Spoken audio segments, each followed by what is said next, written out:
PM Modi के जम्मू कश्मीर दौरे को लेकर लोगों में भारी उत्साह दिखा। विकास परियोजनाओं की सौगात देंगे। 7 मार्च को जाएंगे पीएम मोदी। केंद्रीय चुनाव समिति की बैठक से पहले आज और कल दिल्ली में बीजेपी कोर ग्रुप की बैठक। लोकसभा चुनाव के उम्मीदवारों की दूसरी लिस्ट पर मंथन होगा। ओडिशा के चंडीखोली में पीएम मोदी ने भरी 400 पार की हुंकार। कहा, लोगों का संकल्प है अब की बार 400 पार। ये संकल्प भारत को तीसरी अर्थव्यवस्था बनाएगा। पीएम मोदी ने कहा, पहले की सरकारों की दिलचस्पी परियोजनाओं को पूरा करने में नहीं होती थी। 2014 के बाद से अटकी भटकी और लटकी योजनाओं को पूरा कर रहे हैं। पीएम मोदी ने कांग्रेस और विपक्षी दलों पर भ्रष्टाचार का आरोप लगाया। कहा, कांग्रेस सरकार में हुए घोटाले कांग्रेस और उसके साथियों ने सिर्फ अपनी तिजोरी भरी। पीएम मोदी ने ओडिशा के चंडीखोली को 20,000 करोड़ से ज्यादा की विकास परियोजनाओं की सौगात दी। कहा, आज देश में ऐसी सरकार है जो वर्तमान के साथ भविष्य के लिए भी काम कर रही है। ओडिशा के चंडीखोली में पीएम मोदी ने सभा से पहले किया मेगा रोड शो। प्रधानमंत्री को देखने उमड़ी भीड़। मोदी मोदी के नारे लगे। दिल्ली में जंतर मंतर की तरफ कूच करने को तैयार किसान। देश भर के किसान करेंगे दिल्ली कूच। किसान नेता तेजवीर सिंह ने जानकारी दी। आज आंदोलनकारियों के दिल्ली कूच को लेकर दिल्ली पुलिस ने जारी किया अलर्ट। कहा, छोटे छोटे ग्रुप में बस और ट्रेन से दाखिल हो सकते हैं प्रदर्शनकारी। दिल्ली हरियाणा के सिंघू बॉर्डर पर भी अलर्ट। सुरक्षा बल तैनात किए गए। आज आंदोलनकारियों ने बुलाया है दिल्ली चलो मार्च। पूर्व सांसद धनंजय सिंह को बड़ा झटका। जौनपुर अपहरण और रंगदारी मामले में दोषी करार। एमपी एमएलए कोर्ट आज सुनाएगा फैसला। बरेली कोर्ट ने मौलाना तौकीर रजा को 2010 के दंगे का मास्टरमाइंड माना। तौकीर रजा को कोर्ट ने भेजा समन। 11 मार्च को पेश होने का आदेश।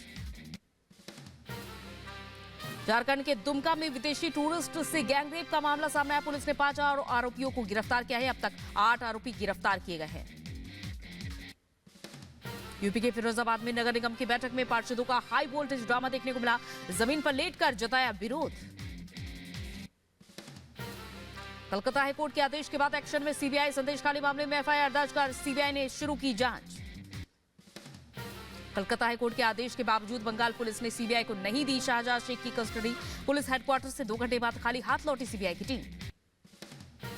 सीबीआई ने शाहजहां शेख की कस्टडी नहीं मिलने की जानकारी कलकत्ता हाईकोर्ट के चीफ जस्टिस को दी। सूत्रों से खबर, आज चीफ जस्टिस मामले में कर सकते हैं सुनवाई। संदेशखाली के मुख्य आरोपी शाहजहां शेख के खिलाफ ईडी का बड़ा एक्शन। ईडी ने शाहजहां शेख की 12 करोड़ 78 लाख की संपत्ति अटैच की। संदेशखाली मामले में ममता सरकार को डबल झटका। सुप्रीम कोर्ट ने हाईकोर्ट के फैसले के खिलाफ ममता की याचिका पर तुरंत सुनवाई से इनकार किया। बंगाल बीजेपी अध्यक्ष सुकांता मजूमदार का ममता सरकार पर हमला। हाईकोर्ट के फैसले का स्वागत किया। कहा, हाईकोर्ट को ममता बनर्जी के प्रशासन पर भरोसा नहीं। संदेशखाली केस की निष्पक्ष जांच हो। बीजेपी प्रवक्ता शहजाद पुनावाला ने बंगाल हाईकोर्ट के आदेश का स्वागत किया। कहा, बंगाल में सत्यमेव जयते। संदेशखाली हिंसा की तस्वीर पर कोर्ट का करारा तमाचा। राष्ट्रीय महिला आयोग की टीम ने राष्ट्रपति द्रौपदी मुर्मू से मुलाकात की। रेखा शर्मा ने राष्ट्रपति को संदेशखाली की रिपोर्ट सौंपी। पश्चिम बंगाल में राष्ट्रपति शासन की सिफारिश की। बीजेपी विधायक अग्निमित्रा पॉल ने ममता सरकार पर बोला हमला। कहा, पश्चिम बंगाल में दूसरे कई राज्यों के ज्यादा महिला अत्याचार है। महिला दिवस पर उनका हक देने का दिखावा करेगी सीएम ममता। मुंबई पहुंचे गृहमंत्री अमित शाह। एकनाथ शिंदे और देवेंद्र फडणवीस ने उनका स्वागत किया। सादवी गेस्ट हाउस में गृहमंत्री ने रात्रि विश्राम किया। महाराष्ट्र के जलगांव में इंडी गठबंधन पर बरसे गृहमंत्री अमित शाह। कहा, इंडी में परिवारवादी पार्टियों का गठजोड़। हर कोई अपने बेटे बेटी को पीएम बनाना चाहता है। गृहमंत्री अमित शाह ने राहुल गांधी को लेकर कसा तंज। कहा, एक और पीएम मोदी चंद्रयान लॉन्च कर रहे हैं तो दूसरी ओर सोनिया गांधी 20वीं बार राहुल गांधी को लॉन्च कर रही हैं। महाराष्ट्र जलगांव में अमित शाह बोले, ये चुनाव विकसित भारत के लिए, भारत के भविष्य और युवाओं का चुनाव है। संभाजीनगर में गरजे गृहमंत्री अमित शाह। कहा, महाराष्ट्र में लोकसभा की 48 में से 45 सीटें हमें देगी जनता। महाराष्ट्र के संभाजीनगर से गृहमंत्री अमित शाह ने इंडी गठबंधन को चुनौती दी। कहा, उनके 40 साल और हमारे 10 साल का हिसाब किताब करिए, हमारा पलड़ा भारी दिखाई देगा।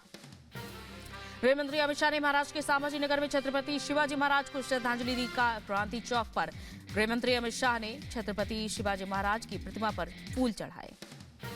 यूपी के उन्नाव में बीजेपी की बैठक में शामिल हुए केंद्रीय मंत्री अर्जुन राम मेघवाल। कहा, हम सब है पीएम मोदी का परिवार। बीजेपी सांसद निशिकांत दुबे का हेमंत सोरेन परिवार पर बड़ा आरोप। कहा, हेमंत सोरेन बहुत सीधे आदमी हैं, उनको भ्रष्टाचार के दलदल में घसीटने वाली कल्पना जी हैं।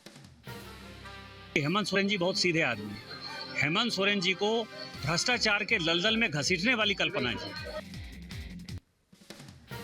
सपा नेता रामगोपाल यादव का बीजेपी पर हमला, कहा बीजेपी घबराई हुई है, जहां से उन्हें जो मिलता है सबको ले आते हैं।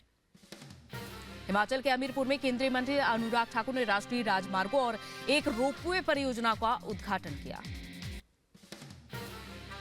हमारा तो जीवन बदलने का काम किसी ने अच्छी सड़कें देकर किया है तो नरेंद्र मोदी जी की सरकार में श्रीमान नितिन गडकरी जी ने किया है। यूपी में मंत्रिमंडल विस्तार के बाद आज चुनाव प्रबंधन समिति की अहम बैठक। लखनऊ बीजेपी दफ्तर में 80 सीटों को जीतने की रणनीति बनेगी। उत्तर प्रदेश के मुख्यमंत्री योगी आदित्यनाथ आज लखनऊ को देंगे मेगा सौगात। आयुष विभाग की 238 करोड़ की 271 विकास परियोजनाओं का लोकार्पण करेंगे। योगी सरकार में शामिल हुए 4 नए मंत्री। राजभवन में ओपी राजभर, दारा सिंह चौहान, अनिल कुमार और सुनील शर्मा ने शपथ ली। योगी सरकार में 4 नए मंत्रियों के शामिल होने के बाद मंत्रिमंडल की कुल संख्या अब 56 हुई है। मंत्रिमंडल में अनारक्षित वर्ग के चेहरों की संख्या अब 24 और ओबीसी की संख्या बढ़कर 22 हुई है। यूपी के सीएम योगी आदित्यनाथ ने शपथ लेने वाले नए मंत्रियों को बधाई दी। ट्वीट कर लिखा, पूर्ण विश्वास है कि आप सभी मोदी की गारंटी को धरातल पर उतारेंगे। मंत्री पद की शपथ लेने के बाद बोले ओपी राजभर, प्रदेश की सभी 80 सीटों पर जीत करेंगे दर्ज। अखिलेश की 12 सीट जीत तो बीजेपी भगाओ के नारों पर बोलने में क्या जाता है। यूपी कैबिनेट में मंत्री पद की शपथ लेने के बाद बोले मंत्री सुनील कुमार शर्मा, इस बार लोकसभा चुनाव में हम सभी 80 सीटें जीतेंगे। आरएलडी विधायक और नवनियुक्त मंत्री अनिल कुमार ने शपथ लेने के बाद कहा कि लोकसभा चुनाव में सब मजबूती से लड़ेंगे। योगी कैबिनेट के विस्तार पर सपा अध्यक्ष अखिलेश यादव ने साधा निशाना। अखिलेश यादव ने भी बीजेपी को हराने की शपथ दिलाई। टीएमसी सांसद शत्रुघ्न सिन्हा ने राम मंदिर पर विवादित बयान दिया। शत्रुघ्न ने राम मंदिर को बताया बीजेपी का पब्लिसिटी स्टंट। कहा पहले दिन 5 लाख गए, अब हर रोज केवल 1000 लोग जा रहे हैं। डीएमके नेता राजा का भारत विरोधी बयान। कहा मैं भारत को देश नहीं मानता, भारत को बताया उपमहाद्वीप। ए राजा ने प्रभु राम को लेकर भी विवादित बयान दिया। डीएमके नेता ए राजा की विवादित टिप्पणी पर केंद्रीय मंत्री गिरिराज सिंह का हमला। कहा इंडी गठबंधन के लोग सनातन विरोधी है, सनातन संस्कृति को खत्म करने की मंशा वाले हो जाएंगे नाश। उद्धव गुट के आनंद दुबे ने भी डीएमके नेता ए राजा की टिप्पणी को बताया अपमानजनक। कहा भगवान राम को पूरे विश्व में विराजमान है, जो उन्हें नहीं मानता उन्हें सद्बुद्धि दे। बीजेपी नेता आरपी सिंह ने ए राजा पर बोला हमला। कहा इंडी की सोच देश विरोधी है, कांग्रेस का देश विरोधी डीएनए है। दिल्ली बीजेपी अध्यक्ष वीरेंद्र सचदेवा ने आप और कांग्रेस के गठबंधन पर कसा तंज। कहा दल मिले हैं लेकिन दिल नहीं। आप नेता प्रियंका कक्कड़ ने बीजेपी पर साधा निशाना। कहा केजरीवाल की गारंटी है, जो जितना कहते हैं उससे ज्यादा करते हैं।